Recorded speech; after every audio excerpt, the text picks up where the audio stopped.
Creo que lo venderé. Desde que murió el abuelo ya no ha sido lo mismo. El abuelo y yo construimos este avión y lo hicimos volar. Ahora que él se ha ido, ya no será divertido. Quería mucho a mi abuelo. Estaba más cerca de él que de cualquier otra persona en el mundo. Durante las horas que pasamos peleándonos con todas aquellas piezas o simplemente relajados tomando café, me contó cómo luchó en aeroplanos como este en la Primera Guerra Mundial.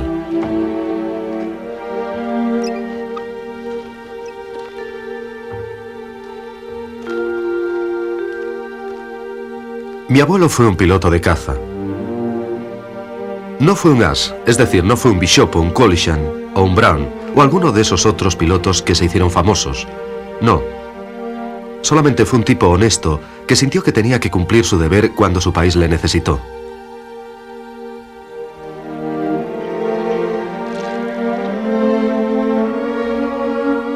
Así fue siempre en nuestra familia. Es la misma razón por la que mi padre fue a la guerra cuando ésta volvió a repetirse en 1939. No sé si podré venderlo. Algunos de mis más preciados recuerdos se amontonan en esta máquina y sería como venderlos también. Aquellos días despejados, de cielos claros y brillantes y una brisa perfecta. El abuelo y yo nos turnábamos para volar mientras el otro observaba desde tierra. Durante esas horas agradables, el abuelo hablaba de la guerra, de su guerra, la Primera Guerra Aérea.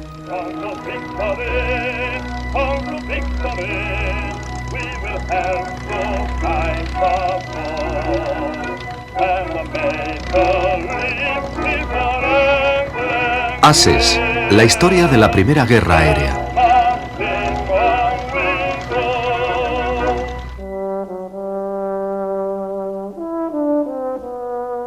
¿Cómo recuerdo aquellos periódicos anunciando el primer vuelo propulsado de un avión? Yo solo era un chaval entonces y no tenía ni idea de lo que podría significar en el futuro, aunque no creo que nadie la tuviera. En aquel entonces era solo una curiosidad fascinante.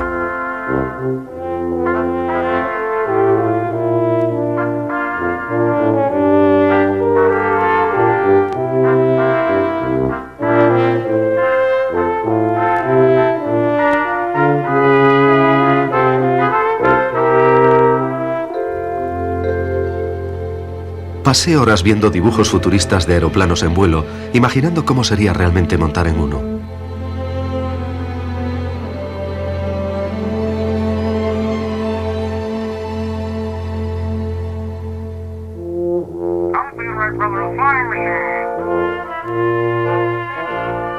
Cuando venía a la ciudad a un festival aéreo, recuerdo cómo todos nos acercábamos a ver cómo era un avión real y a verlo volar.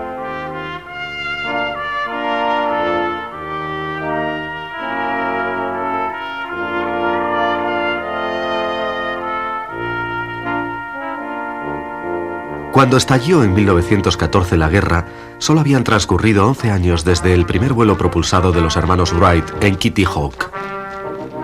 Sabía que el ejército británico tenía algún tipo de fuerza aérea, pero las posibilidades de un canadiense de ingresar allí eran prácticamente nulas.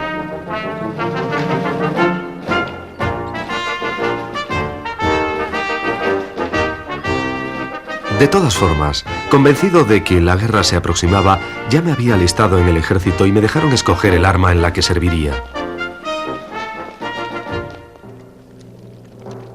Tenía muy claro que no iba a ser en la infantería, con el rifle y la bayoneta a cuestas.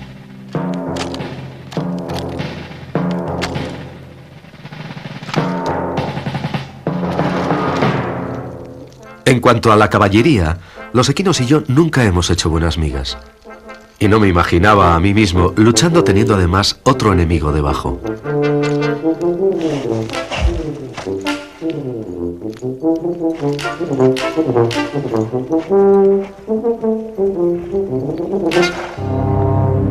Así que primero fui a la guerra como oficial de artillería de la Fuerza Expedicionaria Canadiense, rebosante, lleno de sentimiento patriótico y preparado para la batalla.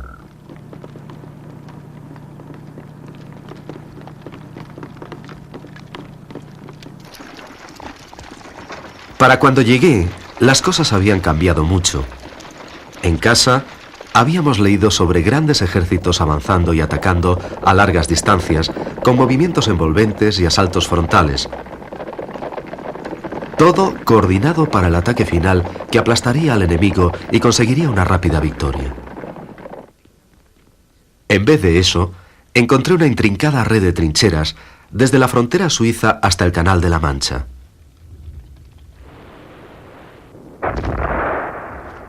Un frente que no se movería más que unos pocos kilómetros en los 3 años siguientes.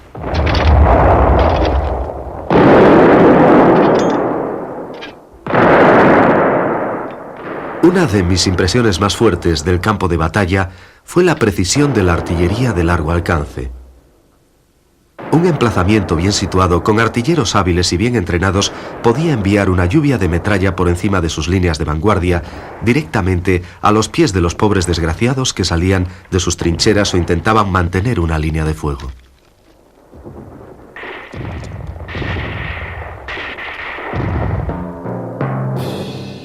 Para obtener ventaja, ambos bandos aumentaban su artillería pesada.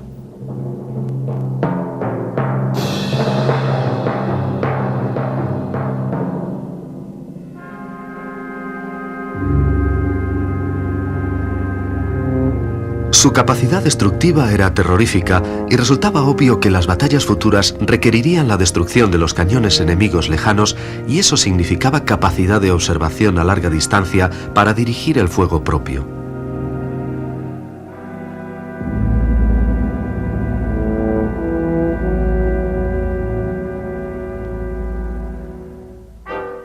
Pronto se corrió la voz de que se aceptaban solicitudes de artilleros con experiencia en combate para servir como observadores aéreos. Me di cuenta de que esta era mi oportunidad, la que había estado soñando desde los primeros días de la aviación cuando era un chaval.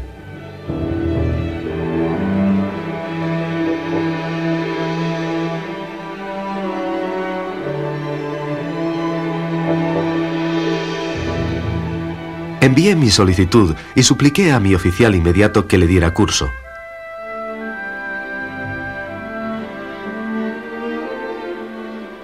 Fue aprobada y después de un periodo de entrenamiento volví al frente como oficial de observación de la Royal Flying Corps. Eso sí, un poco decepcionado.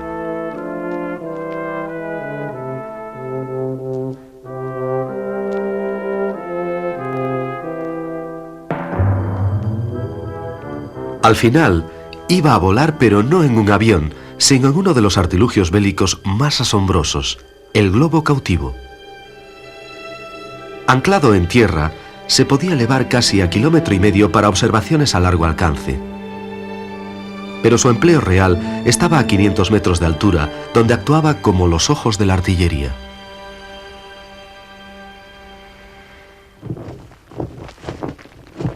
No era problema hacerlo subir. El problema era retenerlo abajo hasta que estuviese preparado para volar.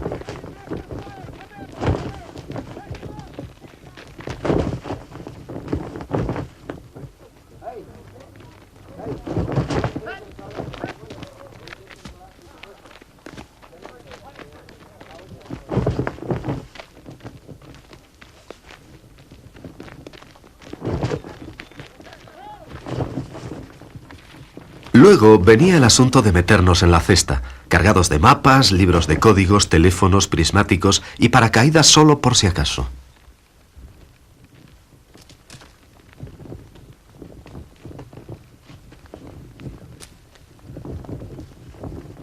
Finalmente, lastrarlo para evitar que nos columpiáramos como un yo-yo en su cuerda.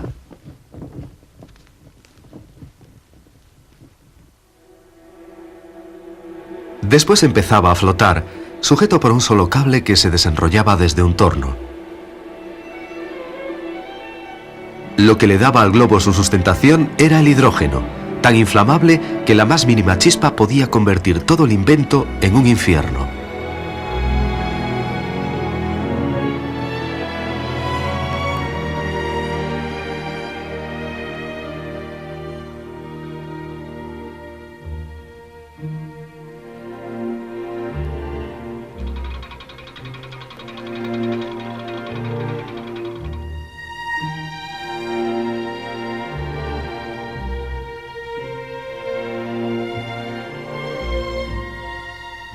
Nuestros teléfonos estaban conectados al sistema de comunicación de tierra y podíamos enviar informes de la actividad enemiga directamente al cuartel general. Pero como ya dije, nuestra tarea principal era la dirección de tiro de la artillería. Primero tenía que dar las referencias en el mapa del blanco elegido para ajustar los cañones.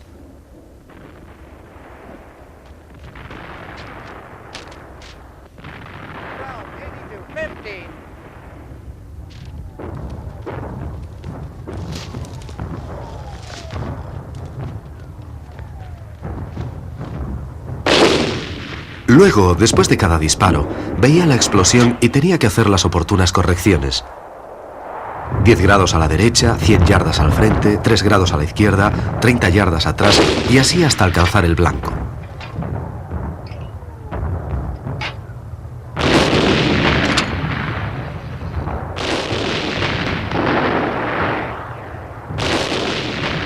A menudo, aquello se convertía en una carrera entre nuestras aproximaciones al blanco y las variaciones de posición de este.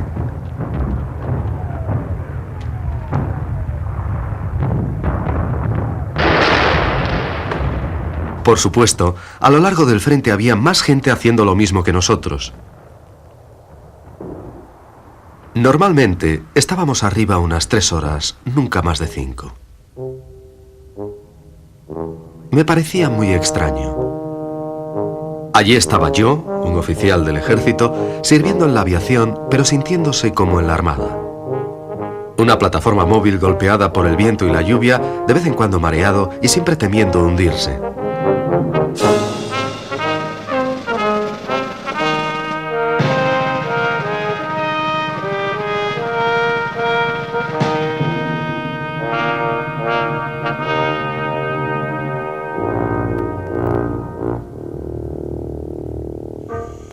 El hidrógeno era almacenado en cilindros. Se utilizaba para reparar las fugas de nuestros globos operacionales y para inflar los nuevos cuando llegaban.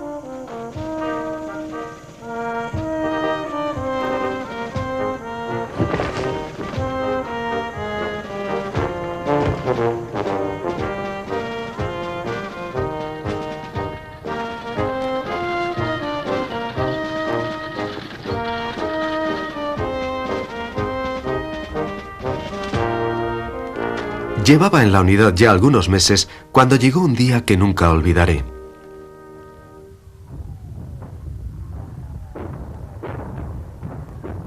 Durante algún tiempo habíamos tenido problemas con una batería enemiga que por una razón u otra resultaba muy difícil de localizar.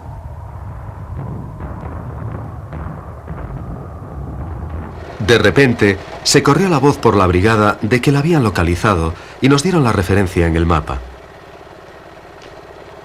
Estaba demasiado alejada de nuestras líneas como para que pudiésemos hacer algo, así que el oficial al mando dijo que tendríamos que desplazar el globo, pero el cuartel general dijo que no, que nos enviarían un avión.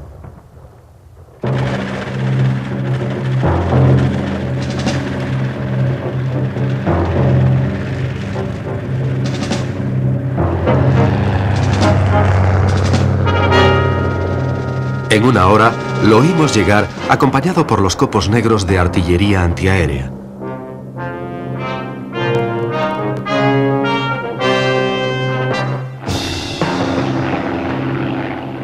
Le observé mientras volaba justo sobre las filas enemigas y empezó a transmitir mensajes en Morse por la radio.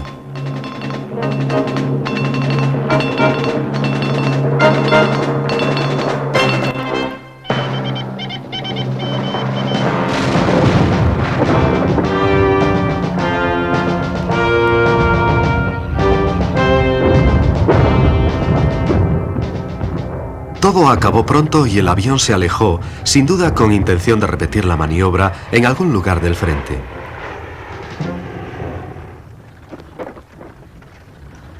La unidad había recibido órdenes de desplazarse como parte de un reajuste táctico. Sentí verles marcharse. A menudo solía visitar a los artilleros para conocer personalmente a los hombres para los que realizaba las observaciones.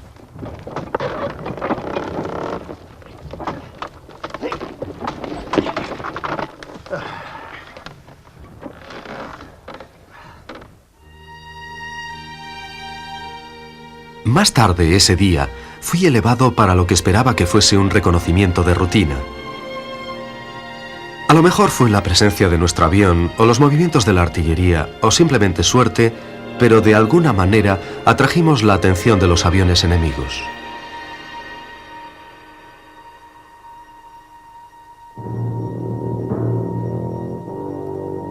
Era bastante inusual que un avión hiciese ataques directos. Por una razón. Tenía que ingeniárselas para acercarse lo suficiente como para causar daños, pero mantenerse a una distancia segura, lejos de la explosión.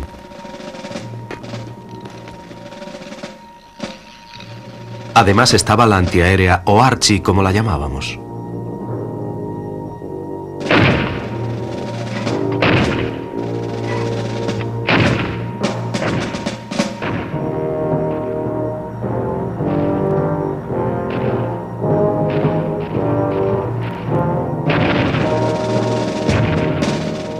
Había, por supuesto, dado la orden de que nos bajaran en el momento de avistar el aparato y le dije a mi segundo observador que saltara.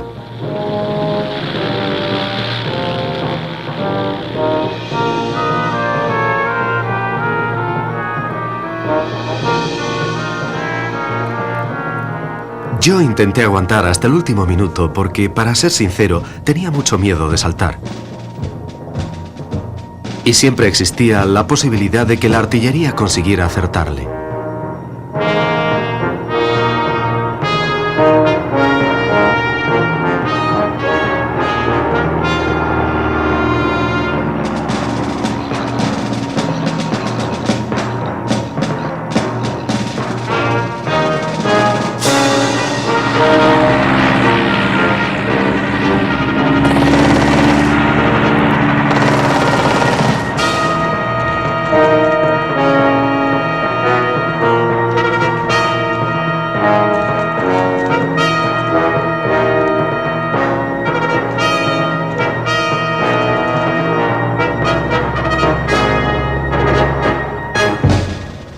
Pero en esos pocos segundos, justo después de ser acertado el globo, el avión todavía es vulnerable.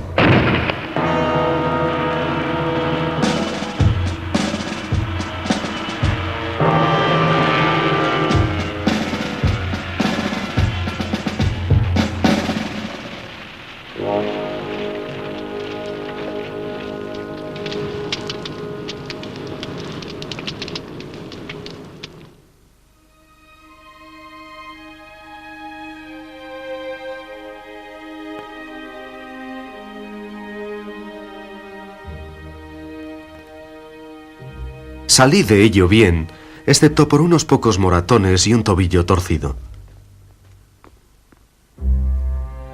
Después del repliegue de la artillería, la actividad se redujo y a menudo subíamos solo para observaciones de rutina.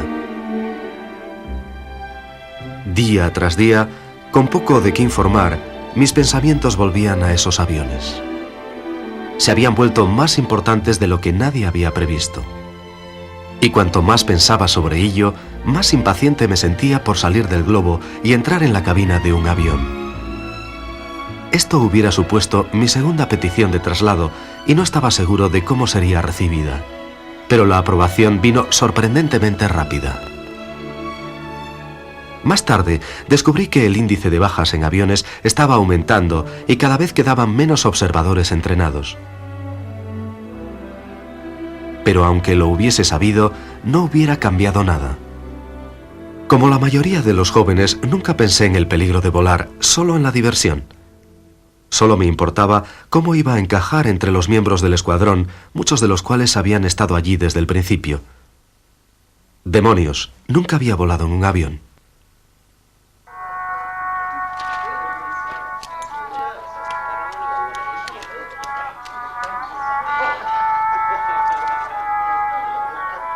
Pero un colega canadiense llamado Charlie me llevó aparte para enseñarme todo lo que necesitaba saber.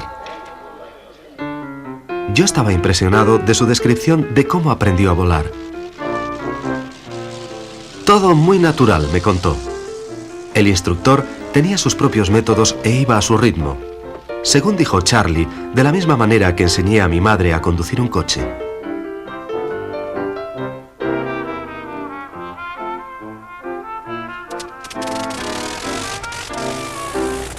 Aprendí rápidamente. Después de unas horas de carretear por el aeródromo y de algunos aterrizajes y despegues, me dejaron ir solo. Si conseguía regresar de una pieza, me dijo Charlie, pronto conseguiría mis alas.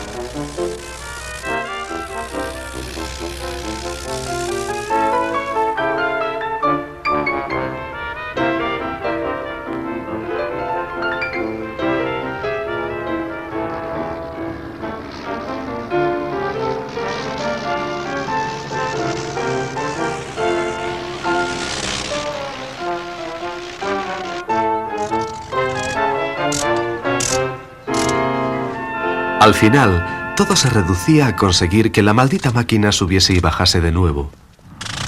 El entrenamiento real empezaba en el escuadrón.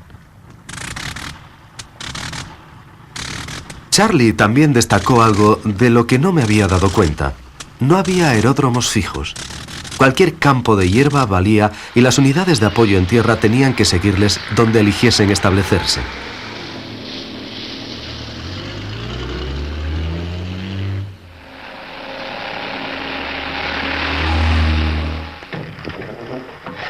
Para cuando me uní al escuadrón, el avión ya no era cuestionado. Las actitudes habían cambiado y en ambos bandos aparecían nuevos diseños para aprovechar mejor sus múltiples posibilidades.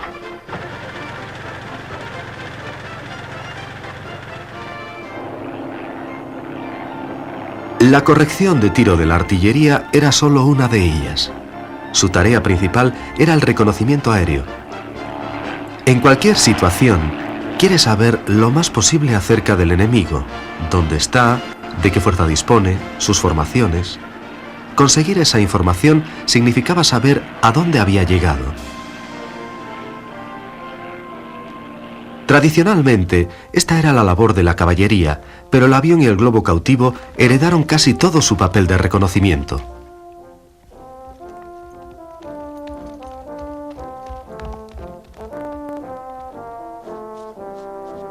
Muchas unidades de caballería se desmontaban para ayudar a la infantería en las trincheras. Otros esperaron en vano que la ruptura en las líneas enemigas reiniciaría la emoción de la carga de caballería.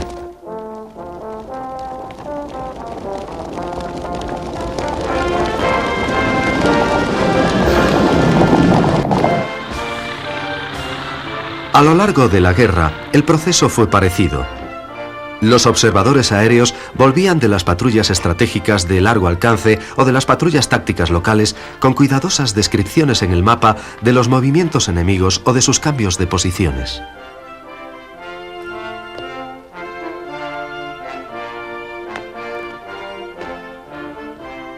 Día tras día, patrulla tras patrulla, esta información iba a la brigada y luego a los cuarteles generales del ejército, donde todos los informes de todas las brigadas serían comparados, interpretados y evaluados.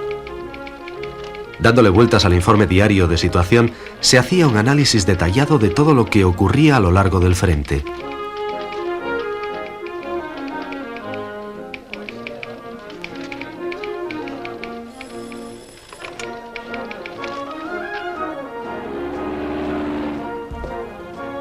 Mientras la guerra evolucionaba y el equipo iba estando disponible, hicieron un mayor uso de la fotografía aérea.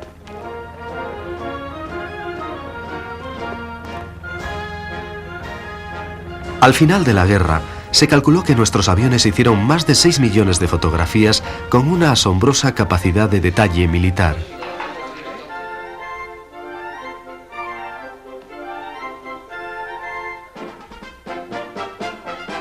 En una única ofensiva, más de 88.000 negativos fueron utilizados para planear la operación.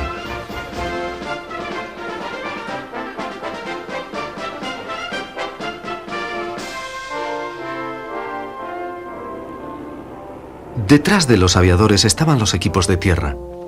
Tras cada patrulla, las máquinas recibían un completo repaso. Los mecánicos chequeaban los motores todavía calientes y hacían las reparaciones necesarias. Los ajustadores parecía que podían hacer de todo, desde parchear un agujero de bala hasta reconstruir una máquina derribada, trabajando con madera, alambre y tela y utilizando las herramientas normales de un hábil artesano.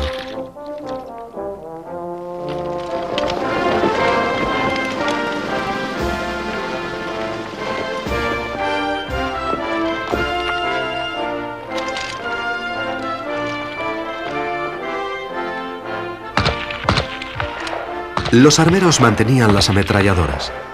Cada cargador cuidadosamente rellenado bala a bala, cada metralleta revisada por si existía algún fallo mecánico antes y después del vuelo.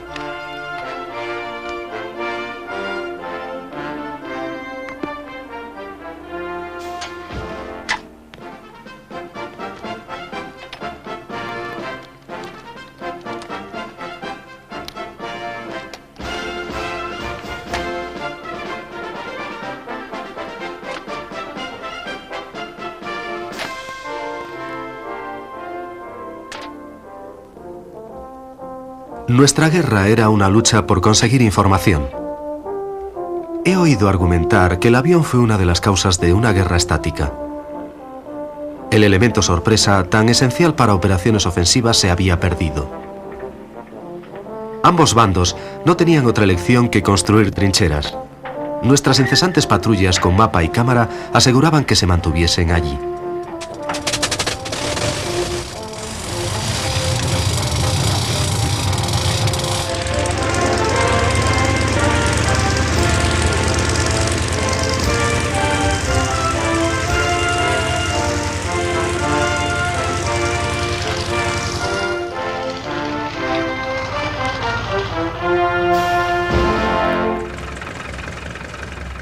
Nuestra máquina era el BE-2C.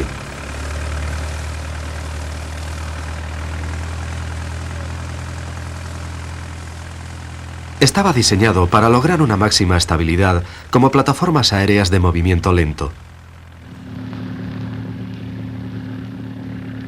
El problema era que, para conseguir esto, perdían maniobrabilidad, convirtiéndonos en blancos fáciles de cualquier atacante. Si éramos atacados, mi trabajo consistía en manejar la ametralladora, mientras Charlie utilizaba tácticas evasivas para romper y huir. Pero tampoco el enemigo disponía de muchos instrumentos para atacar. De hecho, a principios de la guerra, nadie esperaba que los aviones fuesen a luchar. Cuando dos aviadores de bandos opuestos se encontraban en el aire, a menudo se saludaban con un espíritu de camaradería aérea. Pero no todos los aviadores se comportaban así. El enemigo era el enemigo, en aire o en tierra. Primero intentaban colocarse encima de la máquina del enemigo y dejar caer una granada, pero generalmente la corriente se la llevaba. Al final, se decidieron por las armas cortas, y es un hecho histórico que las primeras batallas aéreas consistían en dos aviadores disparándose entre ellos con una pistola y un rifle. Era necesario, por supuesto, un avión de combate, rápido, con una alta velocidad de subida y maniobrable. Pero ¿dónde poner el armamento? Al principio se montaba una ametralladora en un ángulo de tiro que evitaba la hélice. Pero ello hacía difícil alcanzar los objetivos. Los franceses intentaron mejorar esto, colocando deflectores de metal en las aspas de la hélice para disparar justo a través de ellas. Aunque se redujese la vida de la máquina, podría merecer la pena. Pero los alemanes, superando a los franceses, volvieron a una idea más antigua y sofisticada. Ametralladora y hélice sincronizadas para que la primera no disparase cuando un aspa pasase por delante. Ofrecieron el diseño a un ingeniero alemán, Anthony Fokker. Rápidamente desarrolló un mecanismo sincronizado para el arma y la hélice, instalándolo en uno de sus primeros monoplanos, más tarde llamado el E-1 o Eindecker.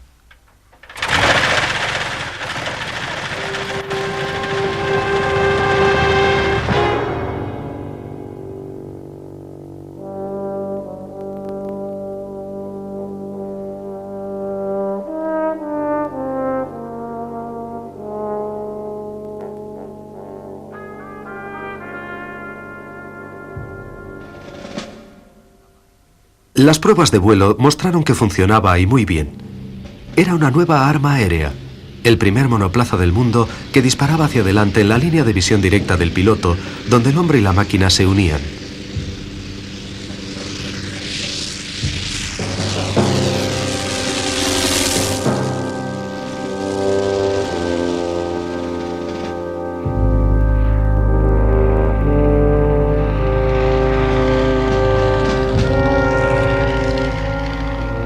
Desde muy alto en el cielo, delante del sol, se lanzaban contra los indefensos BE.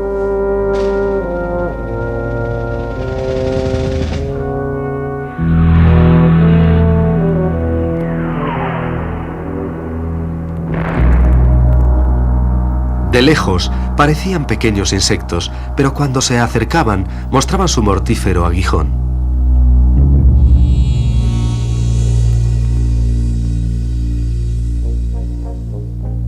Los alemanes, por supuesto, estaban muy contentos.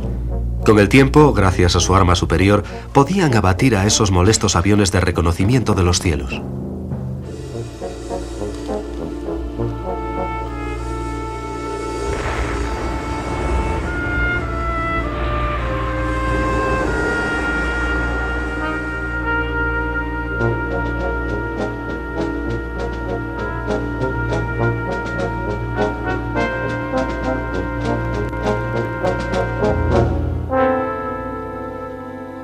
En nuestro bando la moral se hundió. Había un nombre para nosotros, alimento para los Fokker. Y todos los que murieron sufrieron el azote de los Fokker, pero la euforia alemana y nuestra desesperación no iban a durar. Los diseñadores aliados estaban construyendo la respuesta al Fokker que disparaba hacia adelante. El Fez, o Fi, como lo llamábamos nosotros.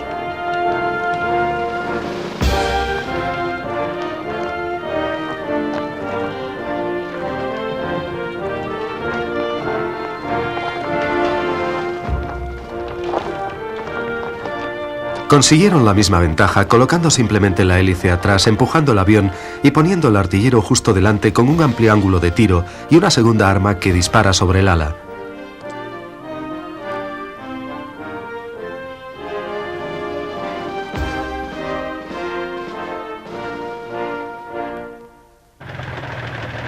Tuvimos algo de suerte. Un piloto de Fokker se perdió y aterrizó por error en uno de nuestros aeródromos. Esto nos dio la oportunidad de hacer test de vuelo comparativos. Resultó que el Fokker no era tan bueno. Sin duda el Fi podía igualarle e incluso superarlo en cuanto interviniesen en combate un número suficiente.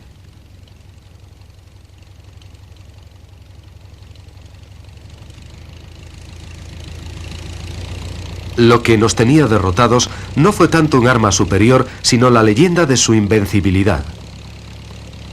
Nos sentíamos desmoralizados porque pensamos que los alemanes habían conseguido el arma aérea perfecta y que nunca les igualaríamos. Pero cuando nuestras nuevas máquinas volaron, nuestras esperanzas subieron con ellas. Y el aparentemente invulnerable Fokker pasó silenciosamente a la historia. Pronto desarrollamos nuestro mecanismo sincronizado para el Sopwith en su 1,5 Strater. Durante el azote de los Fokker, y puede que como resultado, tuvimos un cambio de liderazgo. Von Trenchard fue nombrado nuestro oficial general al mando. Su credo era la ofensiva, tal como pudimos comprobar. Había observado la utilización de aviones en la batalla de Verdún y estaba convencido de que utilizar aparatos de ataque para defender a los aviones de observación era una mala estrategia. Su papel específico era el de llevar el peso de la ofensiva, unirse con otros aviones de ataque antes de llegar a la zona de batalla. Formó nuevos escuadrones constituidos solo por aparatos de ataque. Durante la batalla, se mandaban para aumentar la fuerza del escuadrón, para localizar y destruir al enemigo en su propio territorio.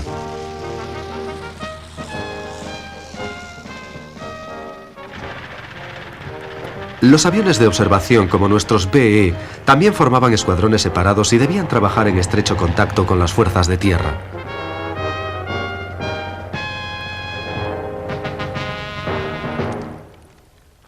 ¿Recuerdan qué necesitan conocer? ¿Qué prepara el enemigo? En la batalla eso es tan importante como saber dónde están las fuerzas propias. Para esto se necesitan comunicaciones rápidas y precisas, utilizando todos los medios al alcance. Y aquí es cuando nosotros interveníamos. Lo llamaban patrulla de contacto, que significaba obtener la información y llevarla a donde se necesitase.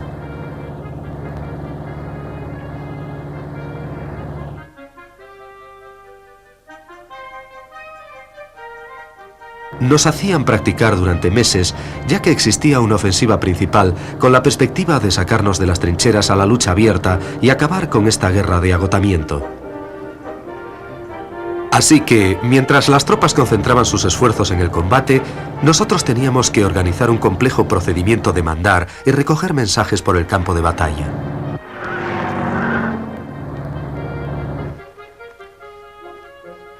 Tenían un sistema muy elaborado de señales de tierra utilizando trozos de tela blanca y sonidos de claxon. He olvidado completamente los detalles. Todos lo llamábamos jardín de infancia.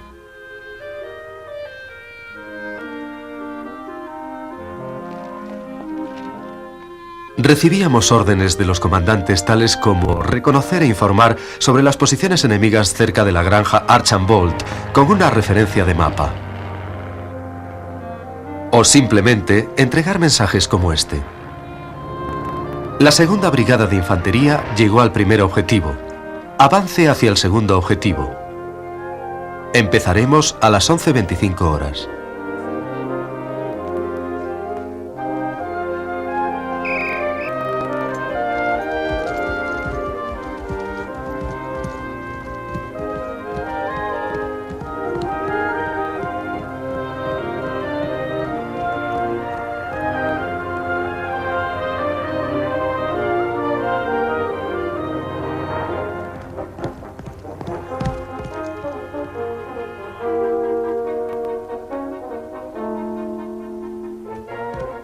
Desde luego, hacíamos nuestro habitual reconocimiento y localización de artillería, pero sabíamos que en batalla el contacto en tierra sería mucho más improvisado que lo que habían planeado los estrategas.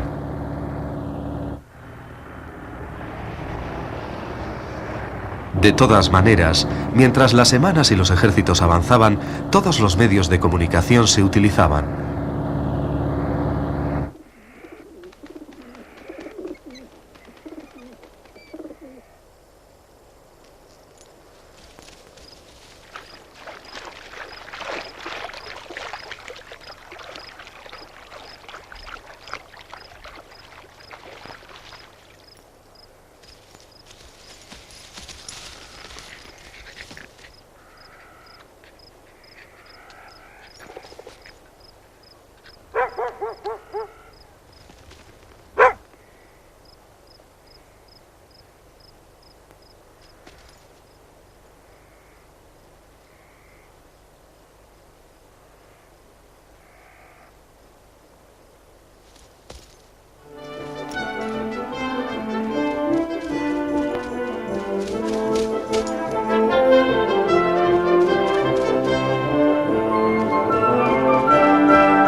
Al final, llegó. Más tarde sería llamada la Batalla del Somme, y tampoco se desarrolló como los estrategas habían planificado.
La batalla de Somme terminó en el Barro en noviembre. El frente había avanzado 13 millas al este, pero a costa de 420.000 británicos, 200.000 franceses y 450.000 alemanes. Más de 1 millón de bajas.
El soldado alemán hecho prisionero se preguntaba dolorido: ¿dónde estaban nuestros heroicos aviadores?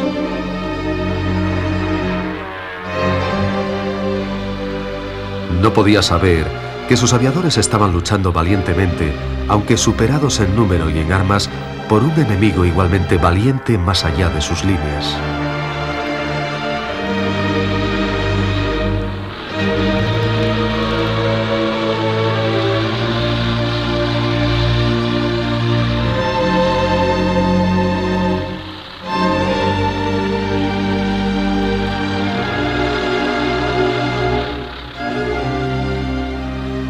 La estrategia de Trenchard había funcionado. En nuestros aviones de observación estábamos completamente aislados de la carnicería de abajo. Y mientras los hombres en tierra escribían cartas de reproche y amargos poemas, nosotros que habíamos sobrevivido al azote de los Fokker habíamos por fin triunfado en el aire y solo sentíamos el júbilo de la victoria.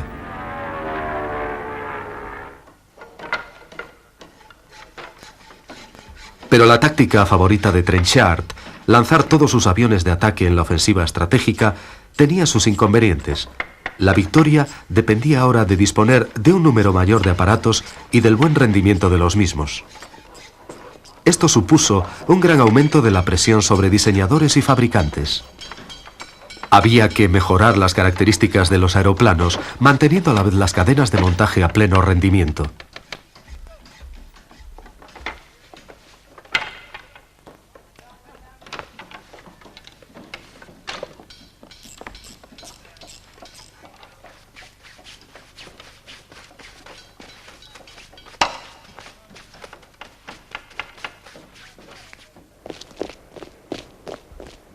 También se requería un flujo constante de aviadores cualificados desde los centros de entrenamiento.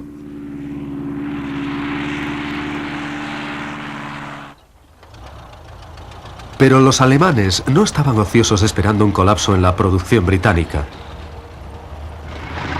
Ellos también habían desarrollado una estrategia nueva y diferente para superar la ventaja numérica de los aliados. Empezaron a seleccionar a los aviadores más hábiles, mejor preparados y más altamente motivados. Luego los transformaban en yastas de élite, que es en alemán la palabra para definir escuadrones. cada uno bajo las órdenes de un jefe elegido por su habilidad para combinar osadía con disciplina. Uno de ellos fue el futuro famoso barón von Richthofen, que ya había demostrado su valor en combates 1 contra 1.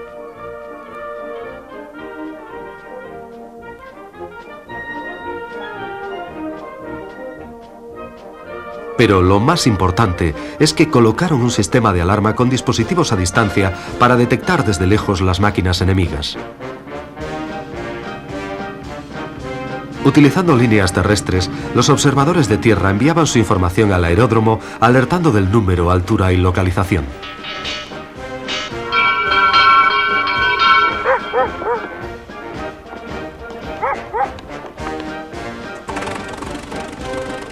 El resultado de esta estrategia pronto se vio claro. Cuando las máquinas aliadas se acercaron a la zona de batalla, enseguida se enfrentaban a una fuerza superior de aviones de ataque enemigos, ya en el aire y preparados para luchar. Los aviadores con más experiencia habían desarrollado estas tácticas.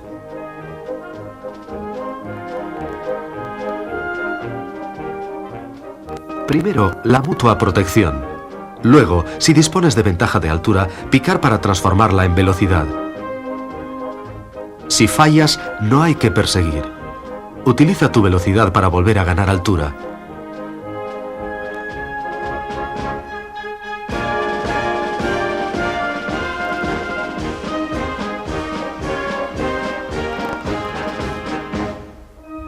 Y si es una lucha de 1 contra 1 contra un avión pesado, bueno.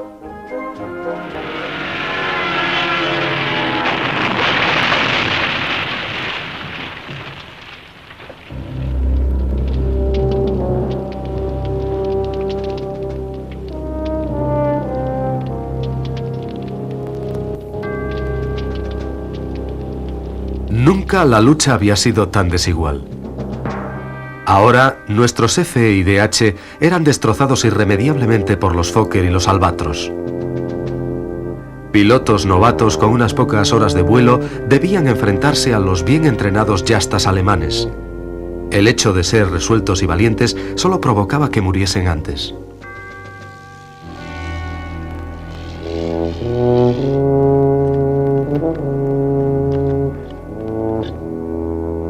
Los nuevos diseños estaban todavía sobre los tableros.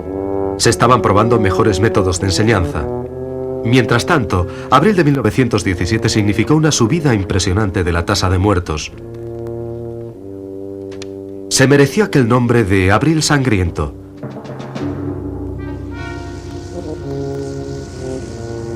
Nuestros ya anticuados BE eran los blancos más fáciles, pero no se podían dejar de hacer las patrullas. Las misiones debían cumplirse a pesar de las circunstancias.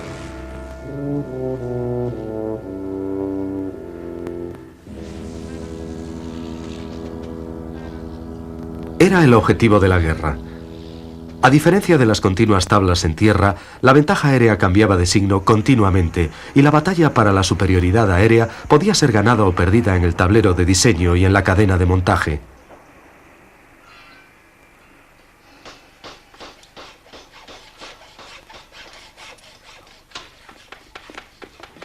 Ambos bandos trabajaban febrilmente para lograr diseños que mejorasen la eficiencia aerodinámica y la mayor sustentación, junto con una menor resistencia para conseguir más velocidades y mayor rapidez en la trepada, factores todos ellos decisivos en la batalla aérea.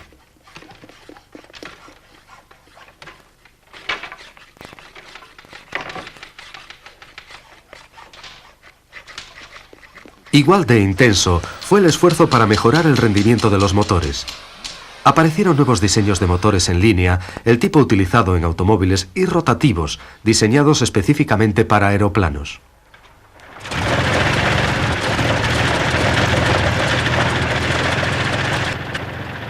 Ambos diseños buscaban lo mismo, una mejor relación peso-potencia.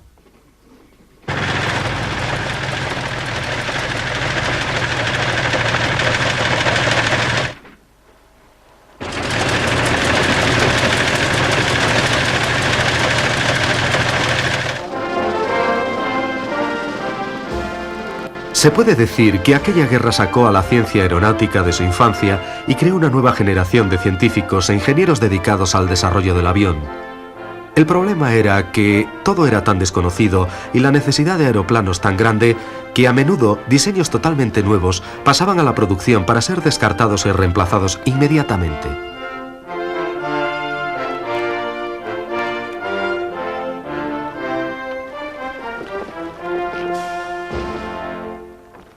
Uno de los que perduró fue el triplano Fokker, inspirado en la versión Sopwith de la misma configuración. Y ese fue el que nos cazó. Salió de las nubes listo para matar.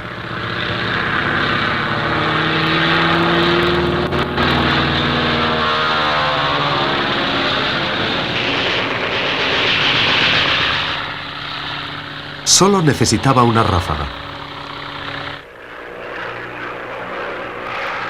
Mi camarada Charlie fue alcanzado y de alguna manera todos caímos con él.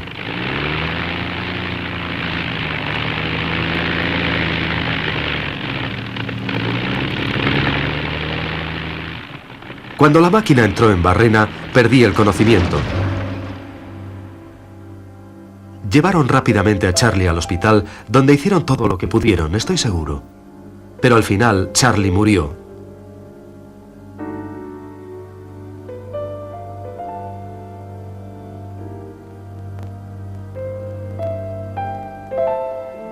En el hospital me puse a pensar.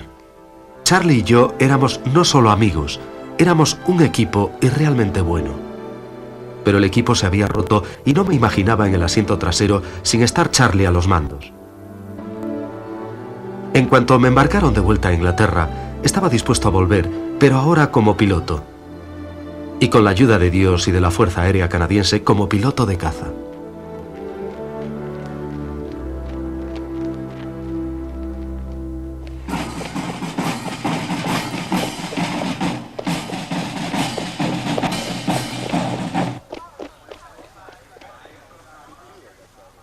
Ahora yo formaba parte del batallón de los heridos con meses por delante de recuperación. Pronto me sorprendí del número de aviadores canadienses y de vuelta a casa me asombró ver cómo habían cambiado las cosas. Al principio, Canadá no tenía intención de apoyar la guerra aérea. Su contribución iba a ser la Fuerza Expedicionaria Canadiense. Pero cuando aumentó la tensión de la guerra, la política cambió. Ottawa accedió a que la Fuerza Aérea Canadiense pudiese reclutar y entrenar en Canadá y que el gobierno canadiense aportase todo el apoyo posible.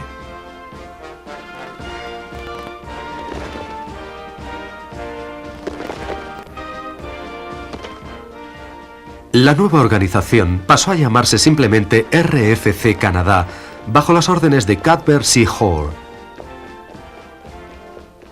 Para ayudar al ejército, Hoare pronto echó un ojo hacia la frontera americana.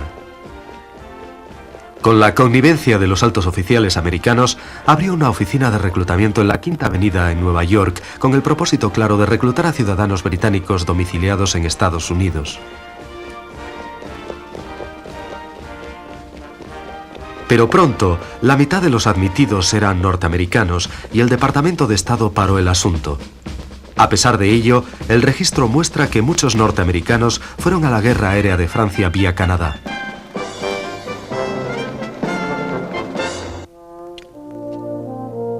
Siempre que recuerdo aquellos años turbulentos, me sorprendo de la gran actuación de los aviadores canadienses. Creo que tiene que ver más con la actitud que con cualquier otra cosa. Es algo difícil de explicar. En Inglaterra y también en el resto de Europa, la guerra se basaba en reglas estrictas, con líneas claras y definidas de autoridad que tendían a asemejar estructuras de clase paralelas. En la guerra aérea, las tácticas todavía estaban por escribirse. De todas formas, pronto quedó claro que los canadienses tenían una gran tendencia a cuestionar, retar, improvisar y simplificar, con poca confianza en su estructura de mando a la hora de decirles cómo hacer su trabajo. Y los aviadores canadienses hicieron una labor importante a pesar de su menor número.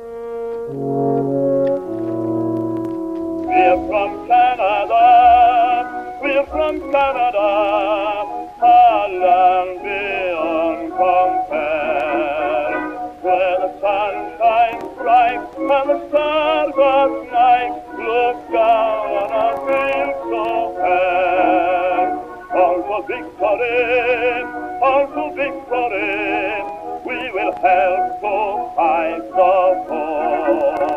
And the maple leaf is our emblem there, and marching on we go. En Borden se construyó un aeródromo y se estableció una escuela de vuelo.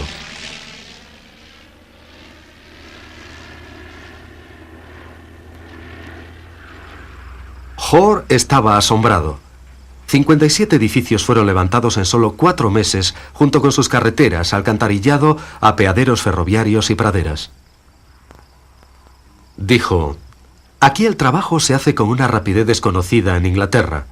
A pesar de tal velocidad, todo se construyó sólidamente y la experiencia de Borden se convirtió en un modelo para futuros centros de instrucción de la RFC en otros lugares.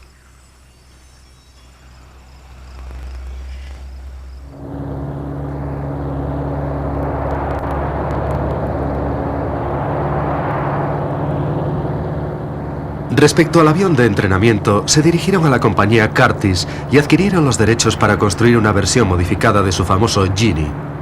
El gobierno canadiense financió la compra de la planta Curtiss en Toronto y cambió su nombre por Canadian Airplanes Limited.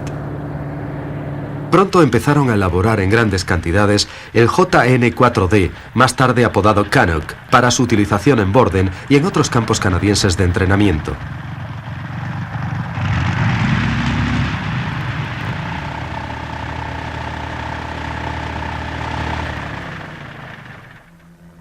Mientras tanto, el reclutamiento continuaba por todas partes. Se pedía demasiado a los mejores jóvenes de un país muy joven.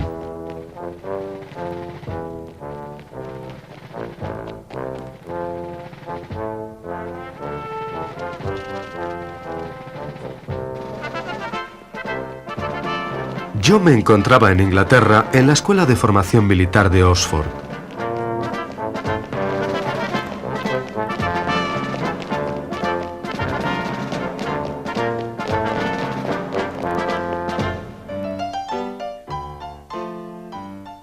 El curso era casi todo teórico, con muchas demostraciones y esas horrorosas películas de entrenamiento que te enseñaban desde cómo construir un avión a cómo funciona una cámara.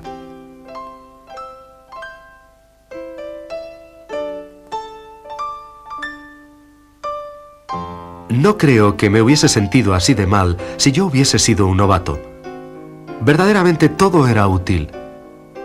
Pero yo había estado meses realizando patrullas y combate aéreo y ya había hecho mucho de lo que enseñaban. Así que todo me resultaba un poco aburrido.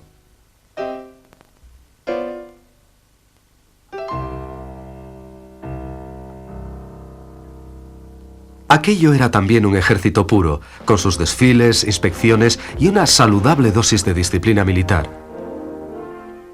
Era un poco difícil de sobrellevar. Pero luego iría a la escuela de vuelo, donde finalmente aprendería a volar.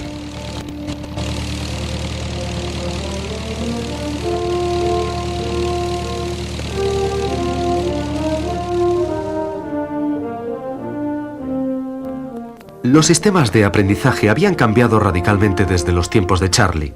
En vez de aquel, mira lo que hago y trata de hacer algo parecido que realizábamos en los viejos MF, ahí había un programa de formación que verdaderamente funcionaba.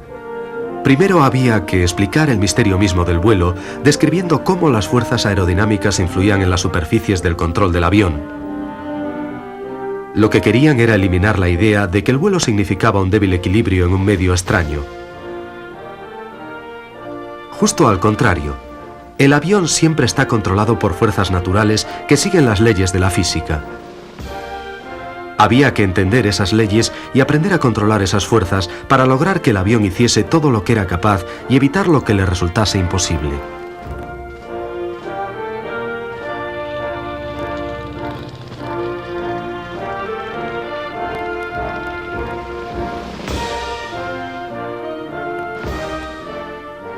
Nuestro avión era el Avro 504. Tenía todas las características típicas de un avión de entrenamiento. Un biplaza que se manejaba como un monoplaza de ataque y era capaz de hacer todas las maniobras que necesitábamos aprender y practicar.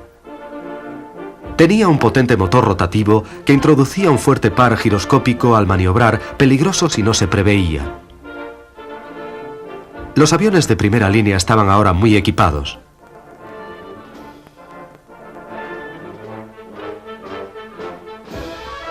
Luego vino la doble instrucción en el avión.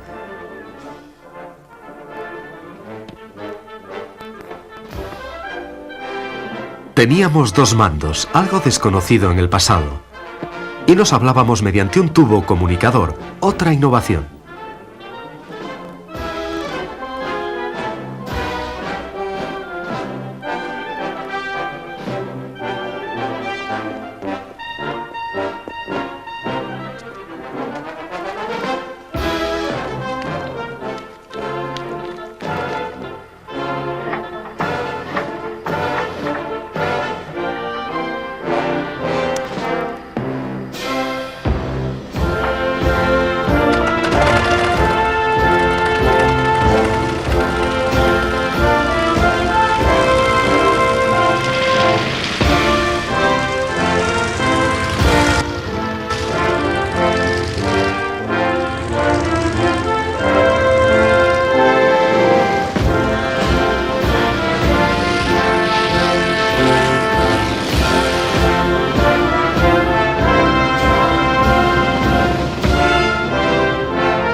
Cada día me concentraba en un aspecto del vuelo. Pérdidas, barrenas, rizos, picados, hasta que sentí que tenía un completo control del avión en cualquier situación.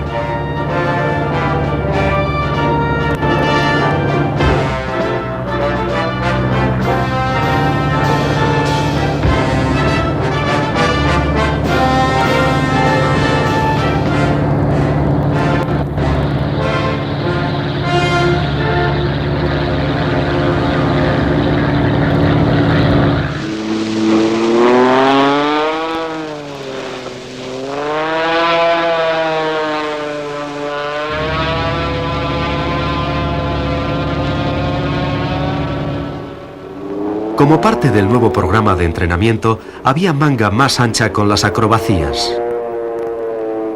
Antes se llamaban vuelos de especialistas y eran rígidamente limitadas respecto al cuándo, dónde y por qué. Ahora nos atrevíamos a hacer todas las acrobacías que podíamos para descubrir los límites de nuestras máquinas y de nosotros mismos.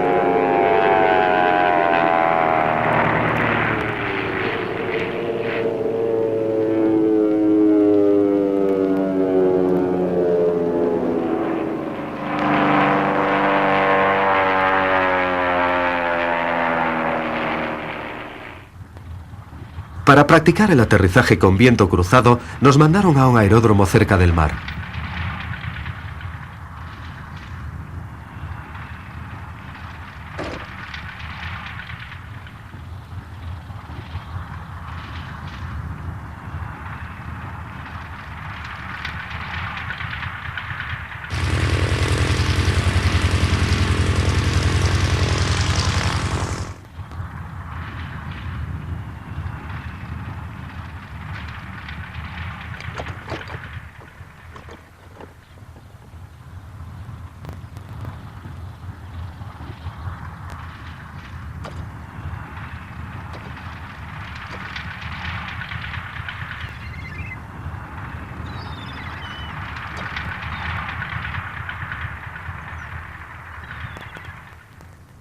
Allí nos pusieron en contacto con aviadores del Royal Naval Air Service, que nos contaron algunas de sus experiencias trabajando con aviones navales.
Finalmente nos asignaron a los escuadrones.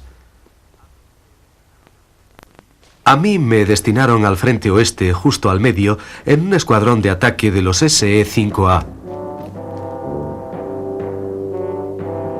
Para llegar allí, primero me dieron un Camel para volar a Saint-Omer, el gran cuartel general de suministro y mando del norte de Francia.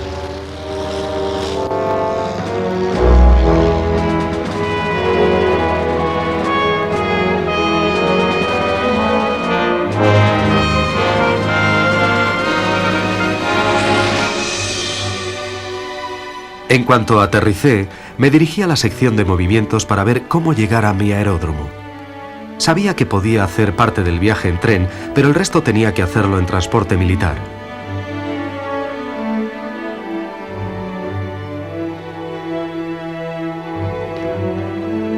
Mientras esperaba mis papeles, tuve oportunidad de comprobar cómo iban las cosas. El gran salto técnico se había dado con nuestros nuevos Bristols, los SE y los maravillosos Camels.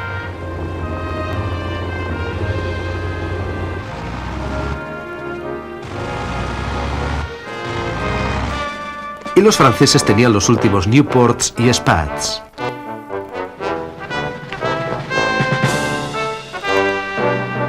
Los americanos estaban también aquí, volando los mejores aviones franceses.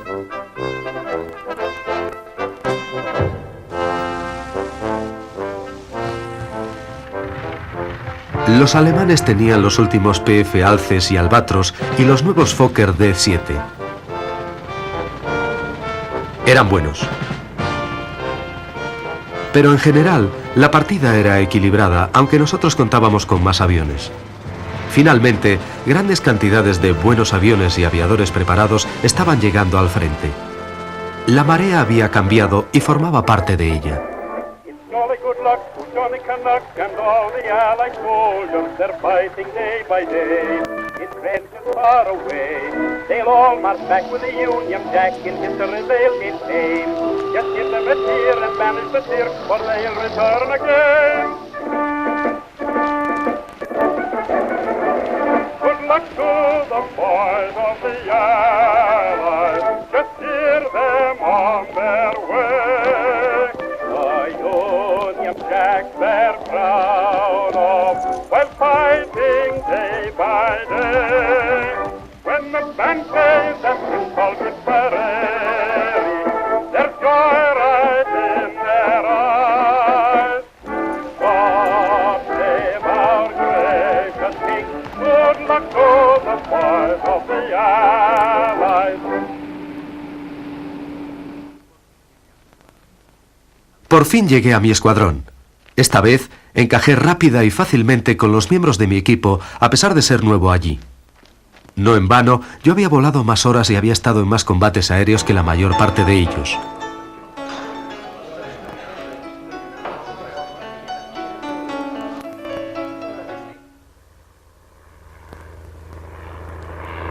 Los primeros días solo volé patrullas cortas y seguras para familiarizarme con mi SE.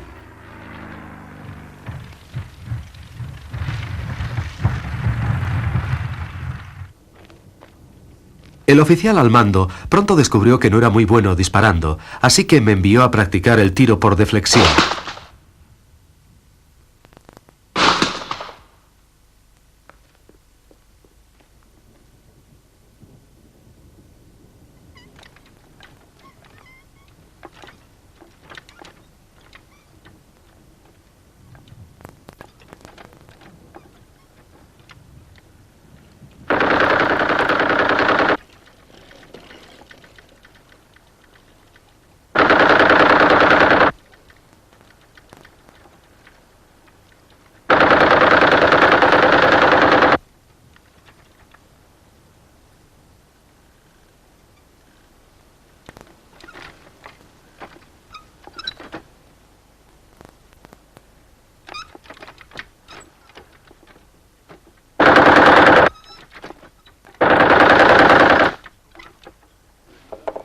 Como no era vuelo real, no había equipo de tierra, así que nosotros mismos teníamos que encargarnos del mantenimiento.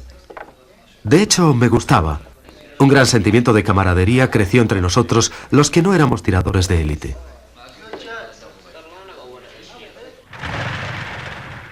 Y por fin llegó mi primer combate aéreo.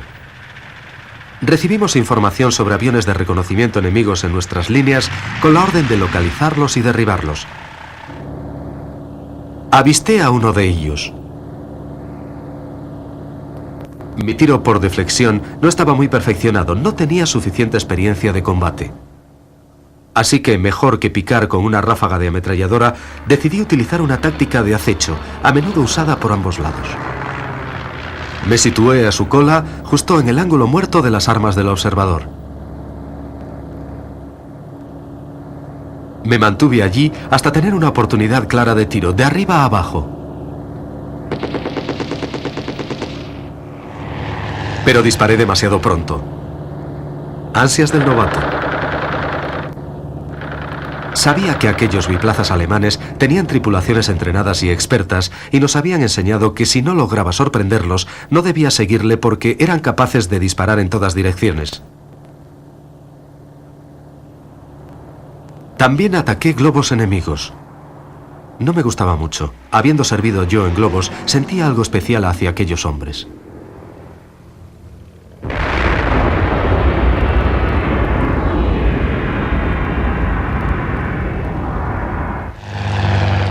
Pero mi misión habitual era el combate aéreo. Nuestra estrategia era siempre la misma. A pesar de las dificultades, emprender la ofensiva, descubrir al enemigo y destruirle en su propio territorio.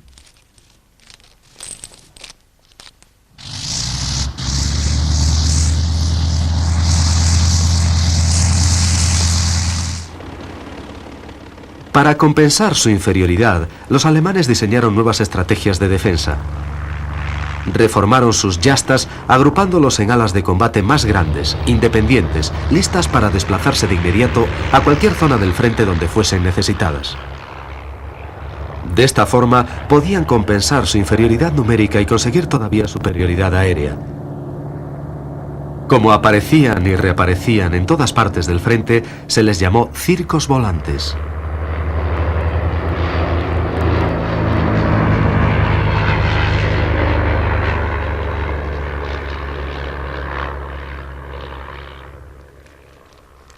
La moral era alta en ambos bandos.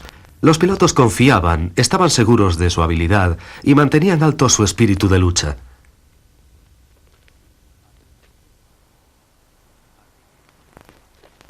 Así que todo estaba dispuesto para las grandes batallas aéreas de la guerra.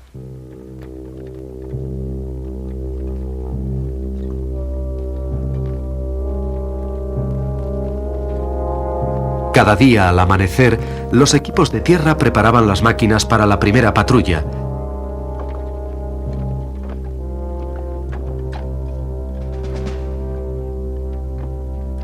Mientras, yo también me preparaba en cuerpo y mente para la dura jornada.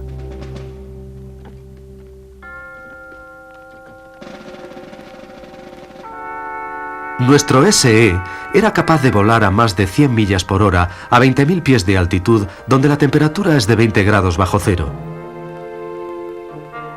En tales condiciones, cualquier parte del cuerpo expuesta al aire puede congelarse en cuestión de segundos y la baja proporción de oxígeno produce una sensación de mareo que dificulta enormemente la concentración. Aunque no tenga hambre, debo tomar algo, pero con mucho cuidado. Si se me produjeran gases en el estómago, vomitaría inmediatamente con un dolor muy agudo en el intestino. Lo mejor era el té. Maniobrando a alta velocidad, la elevada fuerza G presiona en la vejiga. Y si llegas a orinarte, eso significa congelación inmediata.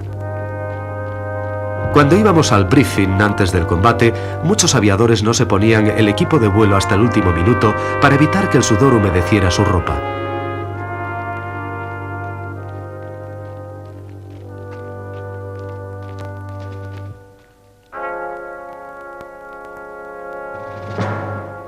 El impreciso briefing normalmente consistía en algo como «parece que» o «en el último informe nos lleva a pensar», no valía para gran cosa. Una vez que estabas en el aire, podías esperar cualquier cosa. Después, en los aparatos, cada hombre hacía su ritual de buena suerte. Todos sabían lo que nadie quería decir.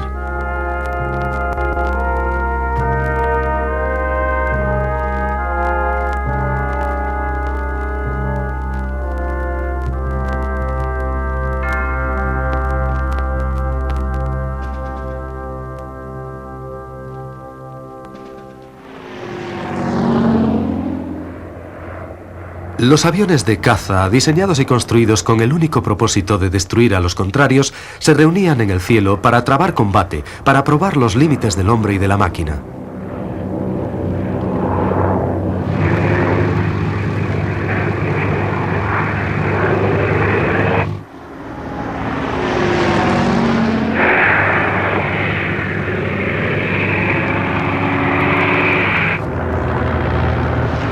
Volábamos en formación, cubriendo nuestros ángulos muertos, explorando ansiosos los cielos para conseguir avistar los primeros, logrando la sorpresa y el derribo del enemigo.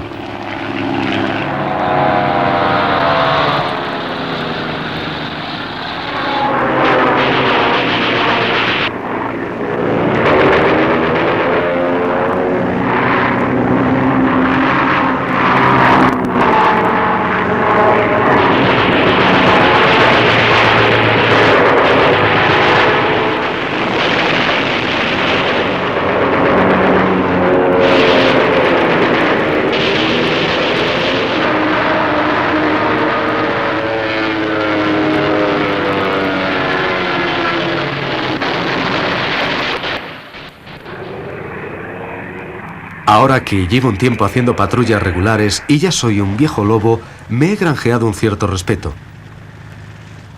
Así que me han hecho comandante de escuadrilla. He colocado 2 banderolas en mi avión que indican que los demás deben formar siguiéndome.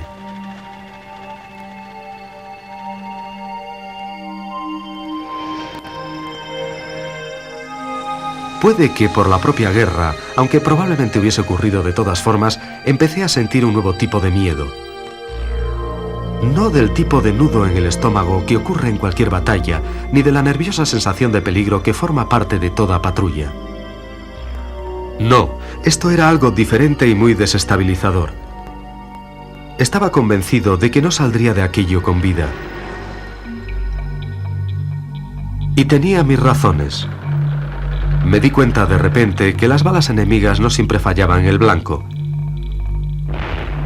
Las ráfagas de los antiaéreos no siempre se mantenían a un lado.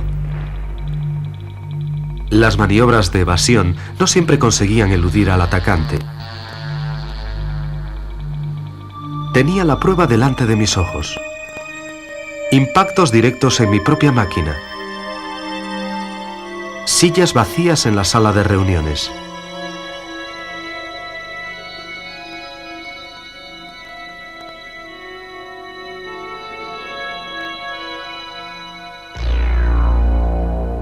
Consideré las probabilidades y vi que eran infinitas en mi contra.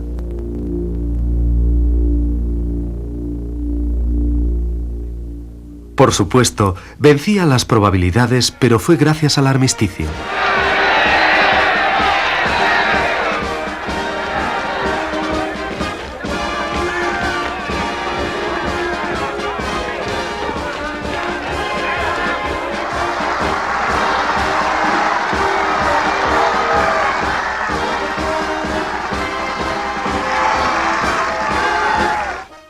En la mortal guerra de agotamiento, los alemanes habían consumido sus últimas reservas.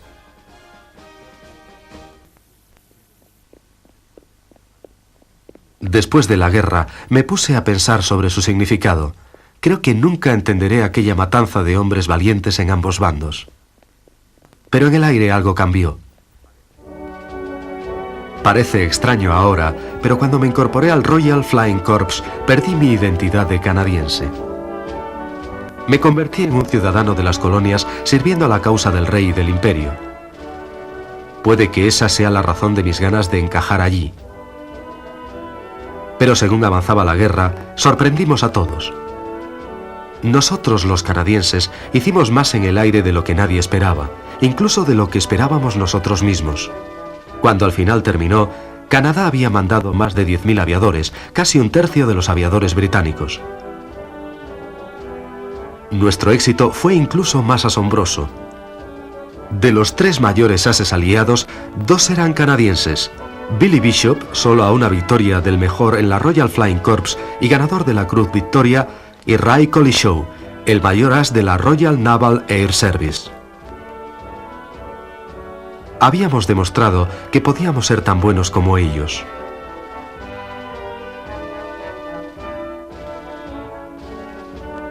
Esa es la razón de por qué queríamos nuestro propio servicio aéreo, como el ejército canadiense con su fuerza expedicionaria propia. Sentíamos que nos lo merecíamos. Ya era tarde para hacerlo en aquella guerra, pero inmediatamente después crearon la Royal Canadian Air Force, y con ella estoy seguro de que nuestro país creció un poco.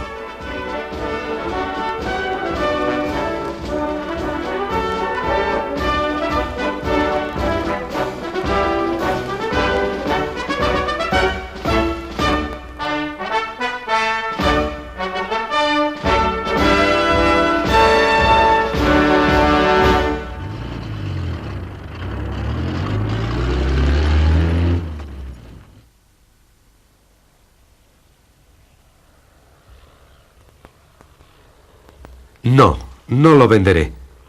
No me parece correcto. No puedo explicarlo bien, pero quiero mantener vivos los recuerdos del abuelo y de sus viejos camaradas. No existe ningún archivo oficial, solo el recuerdo de hechos pasados en una tierra lejana donde todos los de uno y otro bando eran ases.